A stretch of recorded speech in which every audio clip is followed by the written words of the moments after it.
Good evening, I'm Pia Ontiveros. Welcome to Newsnight, where we go above and beyond the headlines. Tonight on the program, the general public is next in line to get a COVID-19 shot next month, as President Duterte says he may use police powers to mandate vaccination. The Commission on Elections is giving in to pressure from lawmakers and various groups. It says it will likely extend voter registration by a month.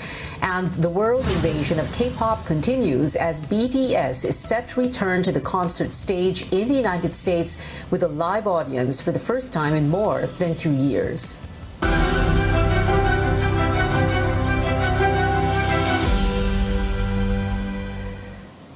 After health workers, the elderly and those with comorbidities, essential workers, and the indigent community, it is now the turn of minors and the general public to get vaccinated against COVID-19. But is the supply enough to cover this population? Our Trisha Tarada reports. President Duterte has given the green light to vaccinate the general population, including adolescents, in October as supply stabilizes. Details are not yet available, but Malacanang says the A1 to A3 groups will still be prioritized. Magkakaroon po tayo ng express lane para sa kanila. Pero ang importante lang, dahil nandyan na pong supply at ang naging problema naman natin dati ay kakulangan ng supply, ngayong maraming supply, sisimulan na po natin ang bakunahan ng general population. The government urges parents to start enlisting their children for vaccination. Malacanang says once the master list is available, authorities will announce who will go first. As of September 28, more than 20.5 million people have already been fully vaccinated against COVID-19. Metro Manila is close to hitting the 80% population protection target. After NCR, Iloilo ranks second in terms of the number of fully vaccinated individuals.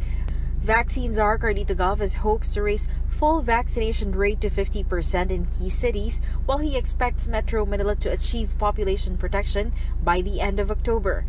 Another goal for next month is to increase inoculation with 500,000 to 800,000 doses administered daily. We will ramp up our deliveries. At least maka-reach po tayo ng 100 million by the end of the month so that we can open up more vaccination. Target na we will administer at least 55 million plus doses. The president appeals to those refusing vaccinations to change their minds. He says it's important for everyone to get vaccinated to sustain the gains in the fight against COVID-19. If they insist on refusing vaccination, the president says he may have to flex the state's power for public welfare. Not because we do not believe in your theory or belief or your religion, but because you are a carrier and a danger to society. Talaga pong merong kapangyarihan ng Estado na gumamit ng police power para itaguyod ang ikabubuti ng karamihan. No? Pero pagdating po dyan sa bakuna, antayin po natin dahil kinakailangan din natin ng pulisiya. In Davao City, Mayor Sara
vaccination of the general public is in the calendar.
Will resume from October 11th until the 30th.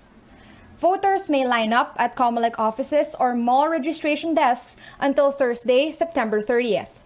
A week-long break will give way for district offices to receive the certificates of candidacy of politicians looking to join the 2022 race. Applications for first-time voters, transfer of districts, and reactivation will be accepted Mondays to Fridays from 8 in the morning until 5 p.m. COMELEC offices will only offer Saturday processing on October 30th, the last day of registration. Spokesman James Jimenez says the relatively shorter registration hours are more than enough to accommodate those trying to beat the deadline. Filipinos abroad are also given more time to sign up to vote next year. Registration activities in foreign posts will continue until October 14th. As with any planning, talagang may allowance talaga yan. Basically, what this means is we're gonna dip into that slack time. To do this for the benefit of the people who are asking for it. No, the public clamor, again, is really very loud. The House and Senate have passed bills that would mandate COMELEC to grant a 1-month reprieve for last-minute registrants. The Senate even stalled on the poll body's 2022 budget proposal when Chairman Sharif Abbas said last week that the Commission can only allow a 1-week extension. Huwag naman natin hintayin uli na kung saan yung deadline, doon na naman tayo magpaparehistro. So para at least hindi rin tayo mahirapan. Commissioner Rowena Guanzon adds the longer time will allow more Filipinos to exercise their right to vote. Mall-based registration desks will remain an option in October, along with online reactivation for those previously registered but failed to vote in the last 2 elections. More than 63 million Filipinos can vote on May 9th. Melissa Lopez, CNN Philippines. A party list group welcomes COMELEC's decision to extend the voter registration period, saying it is an opportunity for more young people to voice their concerns by participating in the elections. Our George Giles has that story. Aina Perater and Angelique Del Rosario are among hundreds of last-minute registrants in this Quezon City mall. It will be their first time to possibly vote in 2022, such that beating the deadline on September 30th is a must. Perater has booked an appointment online, while Del Rosario takes a chance as a walk-in to line up as early as 1:30 in the morning. As a millennial, alam naman po natin na mas malaki po yung tulong ng mga kabataan yung sa mapagboto. And then yung masasabi ko lang siguro is vote wisely na lang po. Kasi diba, yung sistema ngayon parang medyo tabingi kasi lalo na ngayon nagkaroon ng pandemic. So siguro importante talaga makaboto para kahit papaano umayos yung sistema at saka malagpasan na itong pandemic kasi sobrang tagal na eh. Ang hirap mag-aaral ng online. Bowing to requests from a number of sectors, the COMELEC has extended the voter registration period for another 3 weeks until the end of October. And Del Rosario says she will convince friends and relatives to register and vote next year. Yung iba ko pong kaibigan nagparehistro ngayon lang din, tapos yung iba yun, nagkaroon ng chance sa habol kasi na-extend naman po yung ano. At the COMELEC office in Quezon City, a group carries out a symbolic action to express its thanks for the extended registration period. The group says the move will allow more people to exercise their right to choose their next set of leaders. Tayo po ay nagpapasalamat sa COMELEC dahil nakinig sila sa panawagan ng kabataang Pilipino. Ilang linggo na po na hindi na mapigil at putol ang napakahabang pila ng mga taong hindi natutulog para makarehistro. We would like to request the public na since may possible na yung extension natin, you have to avail the extension. You can go to our nearest election offices or even malls na magparehistro tayo. After September 30th, voter registration will resume on October 11 up to the 30th to give way for the filing of certificates of candidacy on October 1 to 8 for those running in the May elections. George Hayles, CNN Philippines. If elections were held earlier this month, Davao City Mayor Sara Duterte would emerge as the country's new president, at least based on the latest Pulse Asia survey. The survey shows 20% or 2 out of 10 Filipino adults want Sara to succeed her father. Sara, however, has said she would not pursue the presidency after President Duterte declared his bid for the vice presidency. In a similar survey last June, Sara was also a top choice with 28%. Meanwhile, trailing the younger Duterte are former Senator Bongbong Marcos with 15%, Manila Mayor Isko Moreno with 13%, and Senator Manny Pacquiao with 12%. Marcos has yet to announce his political plans, while both Moreno and Pacquiao have launched their presidential bids. Sharing third place are Senator Grace Poe with 9%, Vice President Leni Robredo with 8%, and Senator Ping Lacson with 6%. For Vice President, Senate President Tito Soto is the most preferred choice among 25% of the respondents, bumping President Duterte down to second place with 14%. Also in the second spot are Moreno and Marcos with 12% each. They are followed by Pacquiao and fellow Senator Bongo, who each secured 7%. This survey was conducted using face-to-face interviews from September 6th to 11th among 2,400 respondents nationwide.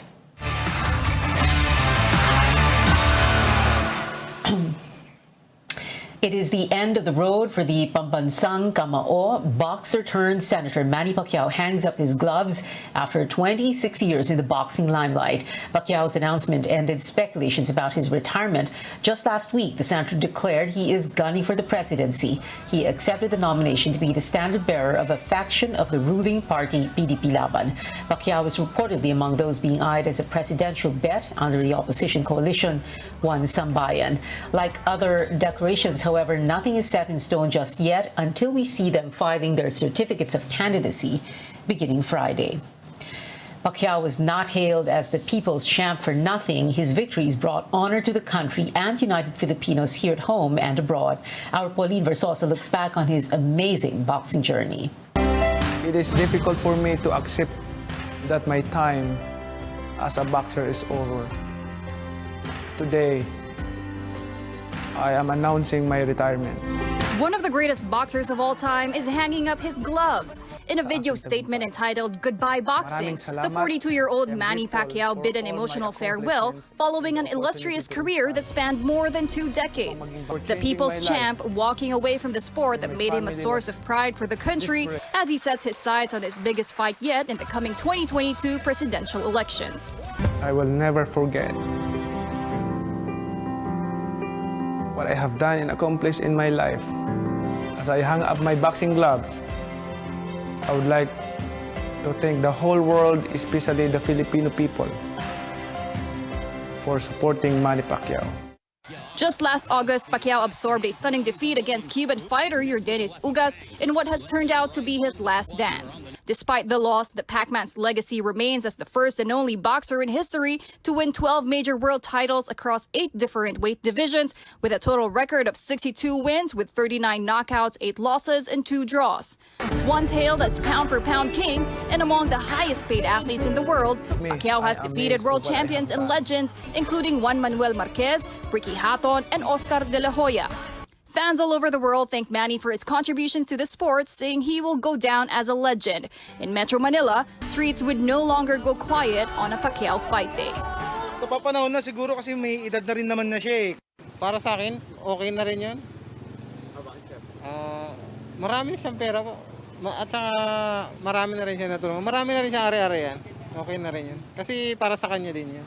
Sa palagay ko po, hindi nakakayanin niya. Bukod sa nabago yung estilo niya, ay hindi nakakayanan ng kalusugan niya. Kaya po ang suggest ko sa kanya, magretiro na lang siya, ipagpatuloy kung gusto talaga siya sa politika. Pacquiao already made the same decision to retire in 2016 when he was a senatorial aspirant, only to head back inside the ring months after. But Pacquiao says this is the time to support a great number of potential boxers who are younger and can also give glory to the country. I just heard the final bell. Tapos na ang boxing. Maraming salamat po sa inyong lahat. Pauline Verzosa, CNN Philippines. Still ahead, a check on how netizens are reacting to Manny Pacquiao's retirement. We'll read some of the comments online. And the Octa research group says the country is beating the more ferocious Delta variant, citing a slowdown in cases. Details next here on CNN Philippines. Stay tuned.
Welcome back to Newsnight, where we go above and beyond the headlines. An independent research group sees a glimmer of light in the battle against what it calls is the Delta wave. Octa Research tells CNN Philippines the end game for the more infectious Delta variant is within reach. The group notes a downward trend in infections in NCR Plus, composed of Metro Manila, Bulacan, Cavite, Laguna, and Rizal. This is definitely a trend in the entire country, because what we're seeing is that the reproduction number in the NCR has decreased to less than 1. It's actually around 0.94. And it's not just in the NCR, but also in Calabarzon and Central Luzon, where the reproduction number has actually decreased to less than 1. That includes Cavite, Laguna, Batangas, Bulacan, etc. So the trend is definitely going down in these regions, and of course in Cebu City, in Cebu area, it's going down. There are some provinces where the trend is still increasing, and we should really take note of these provinces because these are areas of concern that we should be focusing on, and probably we need to allocate more vaccines to those regions. Octa, however, notes that Metro Manila's healthcare utilization rate remains at high risk. Now, the alert level 4 restrictions here in Metro Manila will lapse tomorrow, but local chief executives are divided on whether or not to maintain the status quo. Quezon City Mayor Joy Belmonte wants to extend the current measures for at least another week to make sure the downward trend in cases is sustained. Belmonte adds the city remains at high risk as hospitals are still full. San Juan Mayor Francis Zamora shares the same view. Mas bumaba pa ito ng konti para talagang by the time we shift to alert level, handang-handa na tayo sapagkat hindi naman natin gusto na negosyo, industriya na nasa high risk masyado. No?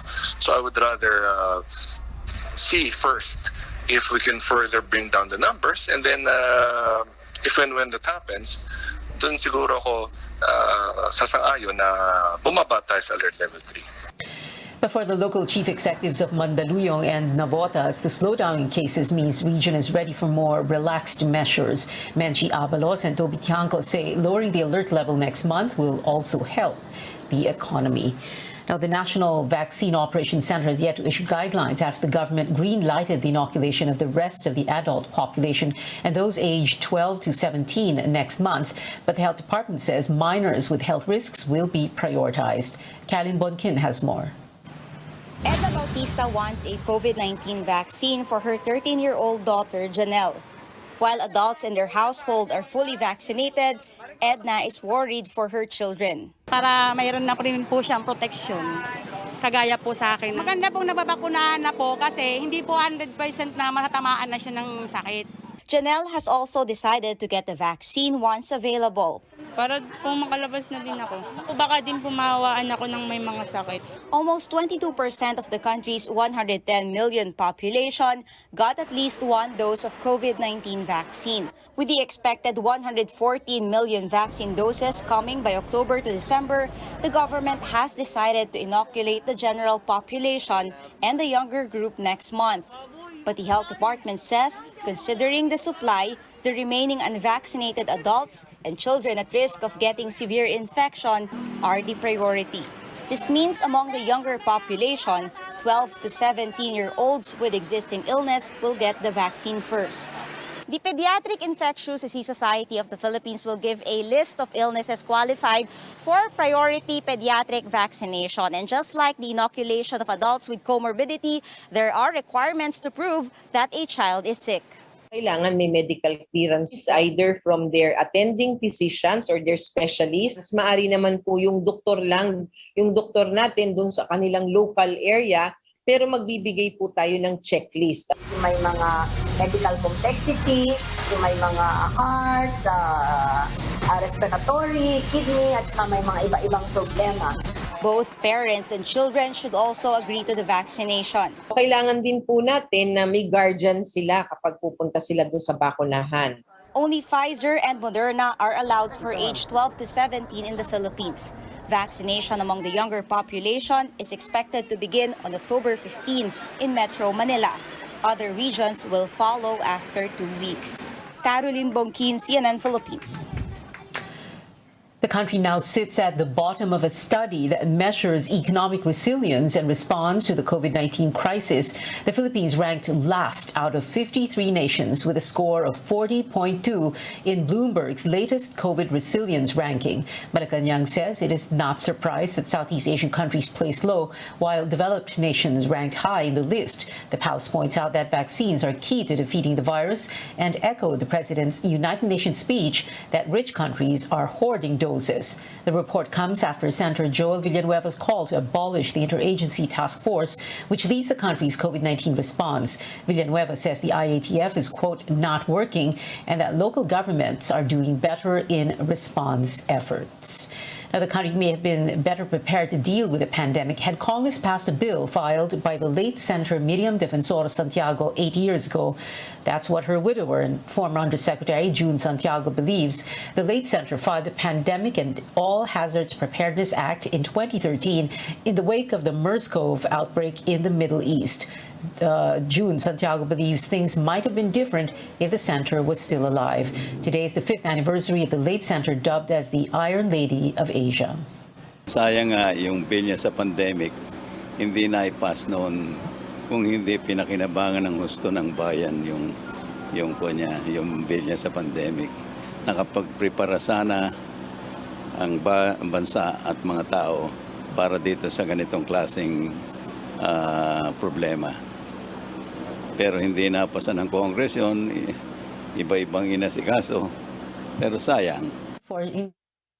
Family and friends remember the late senator in an intimate gathering earlier today. She died of cancer in 2016.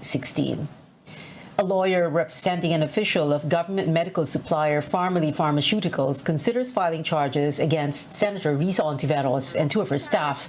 In a Senate hearing last week, Ontiveros presented a witness who was supposedly a Pharmaly warehouse personnel who claimed that the firm's face shields were tampered and substandard. Lawyer Ferdinand Topacio says the senator's staff bribed the witness to make those allegations. Topacio adds that in a video sent by Pharmaly, another warehouse worker denied the witness's claims. Topacio says he and his team vetted the worker and obtained his affidavit. Next step po namin dito, this is not just for publicity purposes, but in the next few days, we will try to develop a case and bring it before the proper government agency. Since Senator Ontiveros is a public official, baka sa ombudsman or kung ang jurisdiction ay sa Department of Justice, we will bring it there for proper disposition. Coming up on Newsnight, a global boxing legend announced that he's taking the gloves off for good to focus on the 2022 elections. And today, we remember to check in on matters of the heart, health-wise. Details on this after a quick break.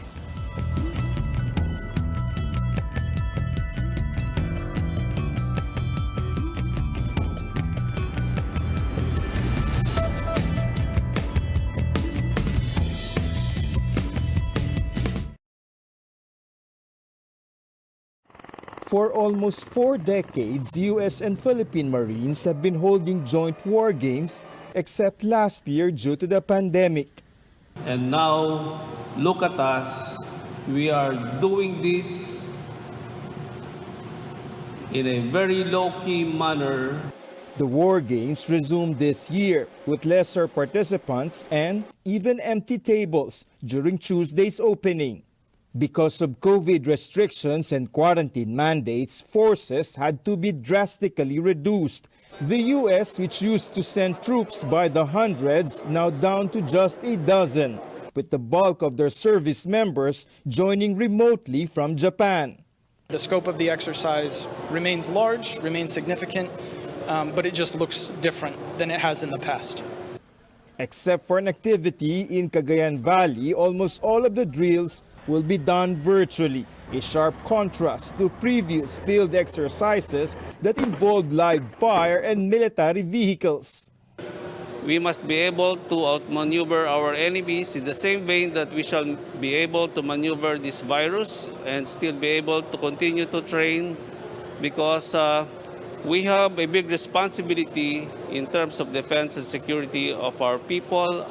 Meanwhile, 3 Australian Navy ships are in Manila for a port visit that ends Wednesday. Dubbed as Indo-Pacific Endeavour, it's Australia's way of boosting defense ties in the region, tackling maritime security and disaster response. The Australian government also handing over protective equipment to the Philippine Armed Forces to support its fight against COVID-19. David Santos, CNN Philippines.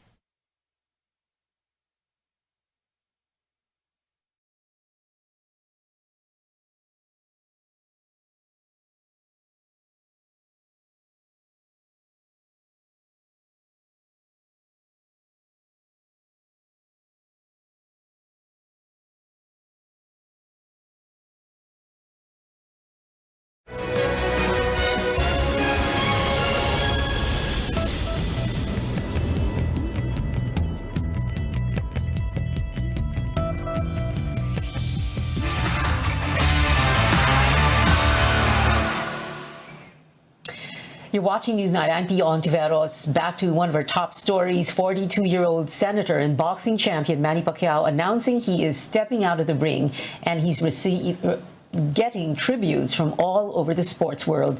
Quoting Pacquiao's tweet that reveals his retirement, Yordenis Ugas regarded him as a legend. The Cuban athlete was his last opponent before saying goodbye to the sport. Pacquiao failed to regain his super welterweight belt from Ugas following a unanimous decision loss on August 21. The World Boxing Association also recognized Pacquiao for his contribution to the sport, as its president posted a tweet in gratitude. Just a few hours before this, Gilberto Mendoza tweeted about how the People's Champ was named the WBA Centennial Champion. Pacquiao is the first recipient of this honor. Other personalities overseas paid tribute to Pacquiao on Twitter. The Fox 59 news anchor wished him luck while predicting that the boxer turned politician would soon be leading the country. But while some netizens support Pacquiao's decision, others doubt if his move is final, or if his decision is final, as he may return to the sport if he loses the presidential race in 2022. Some social media users also question his capability to seek the highest office in the country. A magazine reality show is returning to bring science and research closer to Filipinos. The Science and Technology Department is relaunching its television program, Sikat. That is after the show found a new home here on CNN Philippines. Sikat was launched in 2019 but was put on hold when the COVID-19 pandemic broke out. DOST officials and CNN Philippines President Benji Ramos made it official during the contract signing Wednesday afternoon. DOST STII Director Richard Burgos and CNCCAT co-host Diego Ramos share what viewers can expect from the show. Well, it's different because we have a wisher, all right? And that wisher can be anyone. And people can relate to the wisher in many ways. We'll expect more people to appreciate what science can do to very concrete persons who are our wishers, and how science can help them improve their lives, or if it's a company, then improve their processes and also their income potential. It gave me a larger perspective of how and what science really can do to the lives of people. Marami pong tao sa iba't ibang lugar ng Pilipinas na marami pong ideas na magaganda na talaga pong pwedeng makabago ng buhay nila mismo at ng buhay po ng ibang tao. CNCCAT will air on CNN Philippines this October. The Beatle, who sang With a Little Help from My Friends, got just that for his latest music video. CNN's David Daniel has that and more in today's Hollywood Minute. Ringo Starr's video for the latest single off his EP, Change the World, features Kids in the Spotlight, a non-profit that helps foster care youth tell their stories through film. The kids also helped develop the concept for the video and assisted in the directing, lighting, choreography, and other areas. Don't think I can change. Zac Brown Band's The Comeback Tour is on hold after Brown tested positive for COVID-19. Brown broke the news on social media, saying he's putting the health and safety of our fans and crew first. He thanked the fans and frontline workers and promised the band will resume the tour as soon as it's safe. We always do get through it, and we're going to get through it again. Tornado! Everybody out! Tornado! Follow me this way. Everybody hurry! Are you sure this is the safest place to be? Here's your first look at 13 minutes. That's how long people in a heartland town have to find shelter when a tornado hits their community. 13 Minutes lands in theaters October 29th, on VOD November 19th, and DVD December 7th. In Hollywood, I'm David Daniel. Well, today we look into matters of the heart. Data from the World Health Organization show that illnesses surrounding this muscular organ are responsible for over 17 million deaths every year around the world. And here in the Philippines, the first half of the year saw more than 56,000 lives taken because of these diseases. On World Heart Day, it might be a good idea to have a change of heart over some of your daily habits. Try working out more and reducing stress to keep that beat in your chest in check. It is 87 more days before Christmas, and that is it for now. Thank you for watching. I'll see you again at 7 for News.ph. I'm Pia Ontiveros for Newsnight, where we go above and beyond the headlines.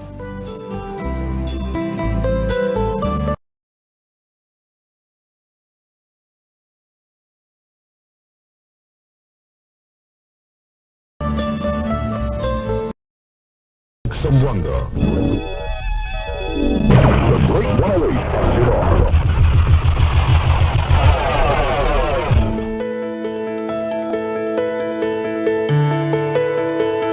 In every crisis, there are struggles and there are silver linings. While this pandemic has quite a number of negatives, many are looking for upsides such as learnings and a true appreciation of the things that matter most. Today, we'll look at the impact of this pandemic, especially in the growth and development of our children. I'm Dr. Freddy Gomez. You're watching MedTalk Health Talk on CNN Philippines, where your care comes first.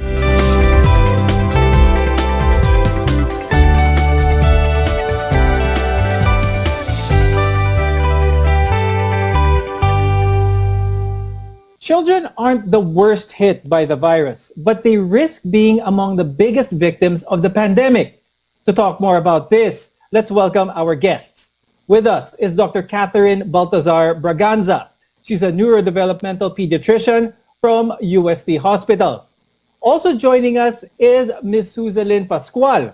She's the president of the Philippine Association of Speech Pathologists. Thank you both for joining us on this very important episode on MedTalk Health Talk today.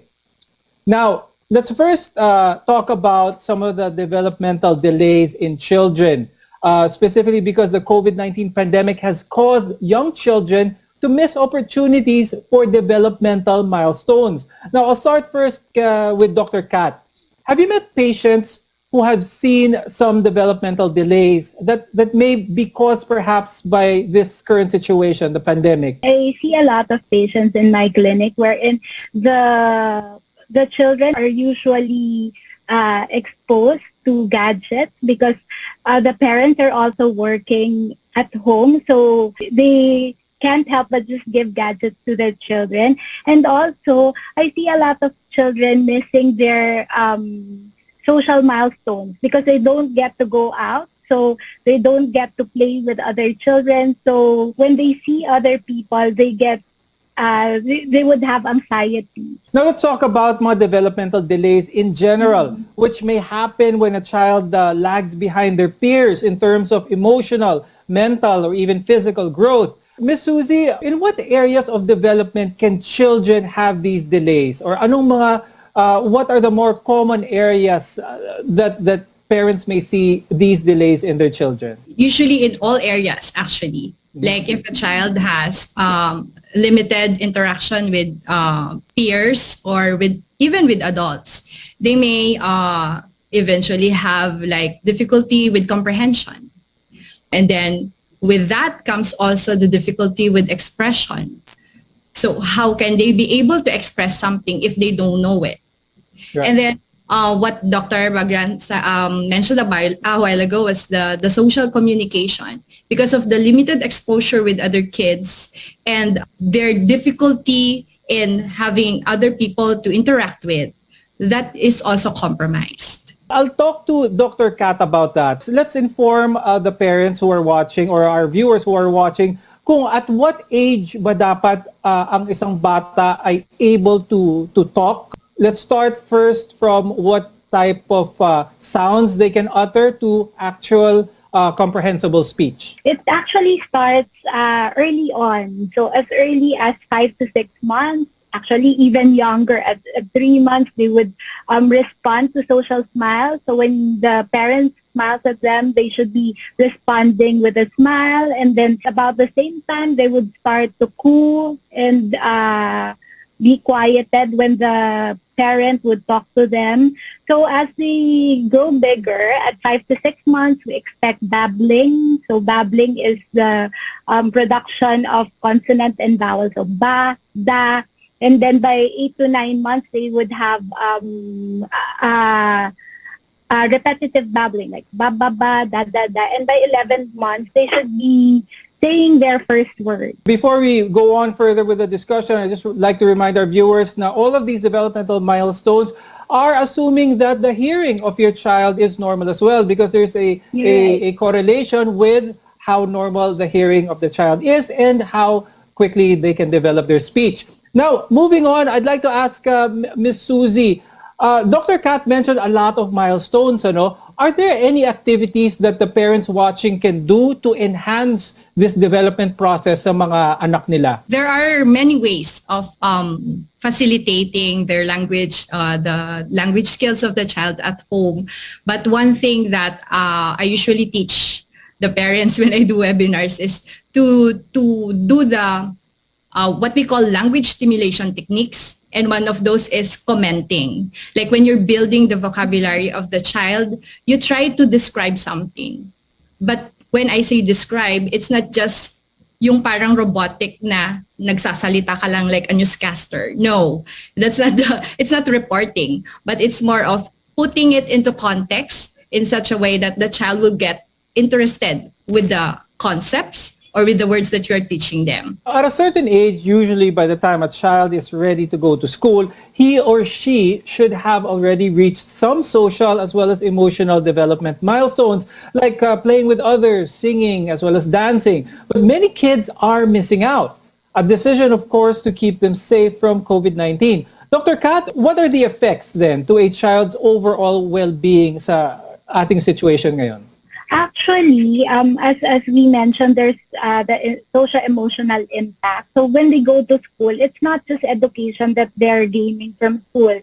They gain friends, the social development is developed, and then they also get to move a lot. So because of the current situation, also the physical activities of the physical activity of children are also affected. And then we also have to address also the cognitive developmental skills that are being missed out, and these are what children use to think, read, learn, remember, as well as solve problems. Now again, some children may experience delays in developing their intellectual function as well as their adaptive behavior. Dr. Kat, could there be reasons in which the circumstances of the pandemic can affect this area naman of a child's development?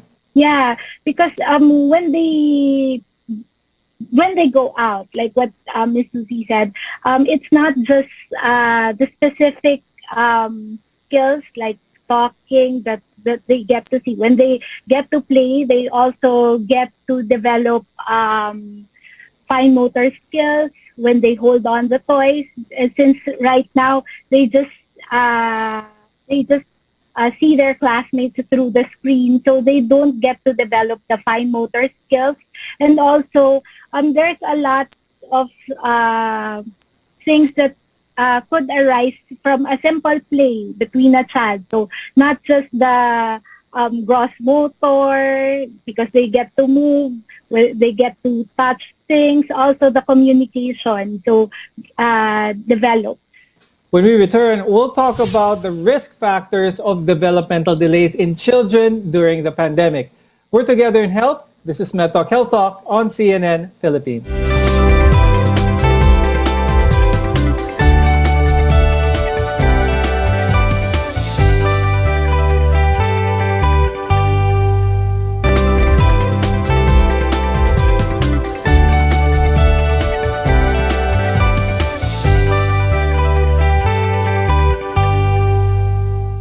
COVID-19 has affected children in many ways, directly as well as indirectly. Now, beyond the risk of getting sick, their emotional, social, and mental well-being have been impacted by the pandemic. I'm Dr. Freddy Gomez, and you're watching MedTalk Health Talk on CNN Philippines. We are your connection to healthcare. Now, depending on your children's age group, their daily habits may have changed due to staying indoors during the pandemic. Children aged 0 to 5 may be at risk of lacking the developmental milestones and social skills as a result of their limited interaction with other children. Ma'am Susie, how can parents make up for this given the limited exposure to others? They could probably use themselves as the parents to be the peers of their children, and they could make pretend tasks like playing, for example, mimicking the games that we usually play outdoors. For example, hide and seek. You can do that in the house. Or why don't we go with the Philippine games like yung mga tumbang preso, yung mga ganon, or simple bowling games that would enhance or provide opportunities for them to do turn-taking tasks. Now, Dr. Kat, is there an age group na most at risk in this current pandemic situation that we are in? Most at risk developmental-wise?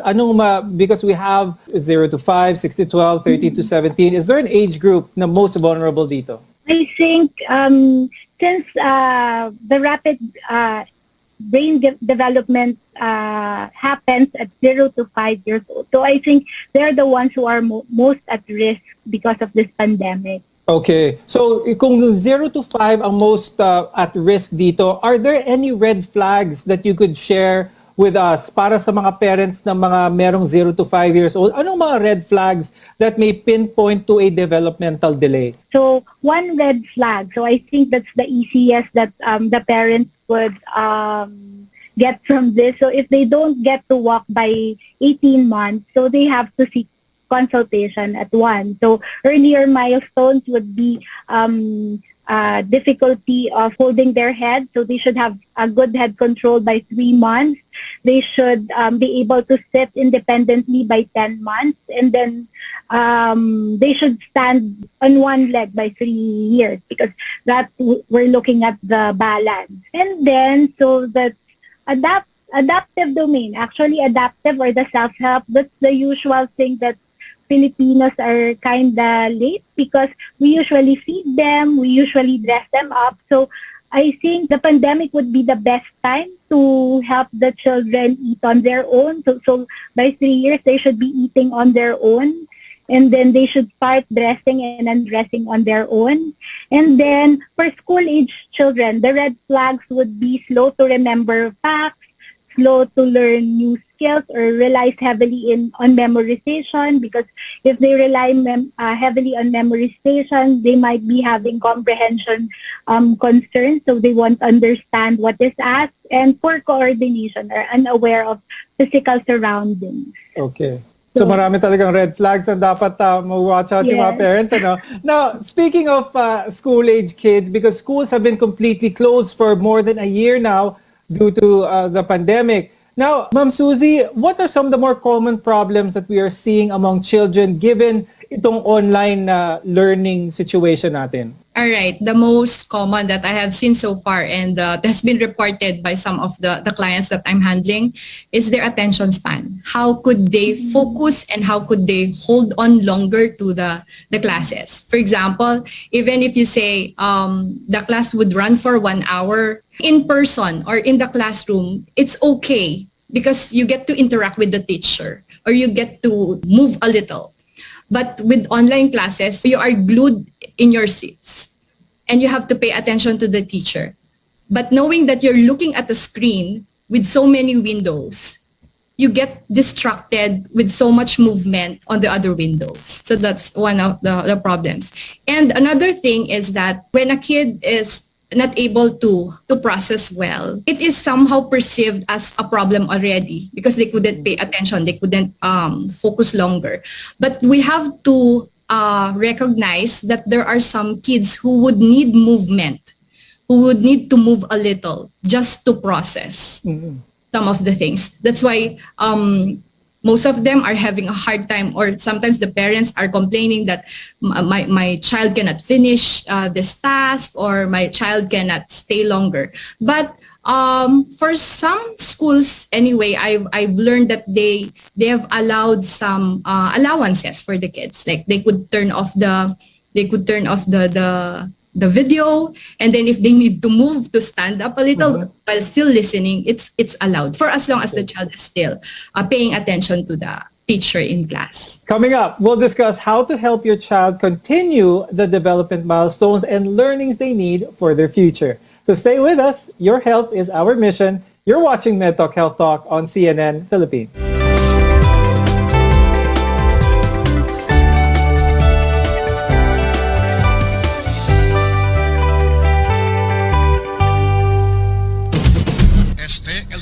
Suena claro y mapuro sa estasyon de radio na entero Weste Mindanao. RPN D-XXX Radio Ronda Zamboanga. Verdadero servicio completo, noticia y información. D-XXX Radio Ronda H08, más mapuro sa taligan na magaradyo.